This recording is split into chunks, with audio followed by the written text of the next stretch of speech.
রাজধানীর উত্তরার the tiger entertainment limited restaurant থেকে বিপুল পরিমাণে অননুমোদিত বিদেশি মদ ও বিয়ার সহ 4 জনকে গ্রেপ্তার করেছে র্যাব।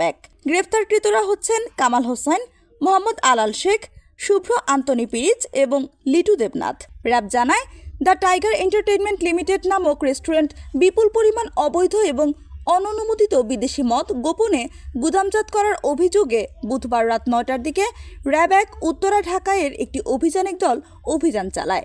একই সাথে রেস্টুরেন্টটি টাইগার বার নাম ব্যবহার করে পূর্ণাঙ্গ বারের মতো লাইসেন্স ছাড়া দীর্ঘদিন ধরে পরিচালিত হয়ে আসছে। স্থানীয় সূত্রে জানা যায়, উক্ত বারে বিভিন্ন সময় অসামাজিক কার্যকলাপ হয়। তাদেরকে স্থানীয় জনগণ বিভিন্ন সময় বাধা প্রদান করলে তারা হামলার শিকার হন। সকল অভিযোগ বিবেচনা করে র্যাব 1-এর একটি অনুসন্ধানী দল তদন্ত শুরু করে এবং বিভিন্ন অসঙ্গতির প্রমাণ পেয়ে অভিযান পরিচালনা করে। অভিযান পরিচালনার পূর্বে তাদের কাছে বার লাইসেন্স সংক্রান্ত দলিল চাওয়া হলে বারের ম্যানেজার, ক্যাশিয়ার ও কর্মচারীরা আত্মগোপন করে। পরবর্তীতে তাদেরকে বারের একটি গোপন কক্ষ থেকে আটক করা হয়। পরবর্তীতে অভিযান চালিয়ে রেস্টুরেন্টের 2য় তলা, 3য় তলা এবং 4র্থ তলায় সর্বমোট 4টি গোপন স্টোর পাওয়া যায়।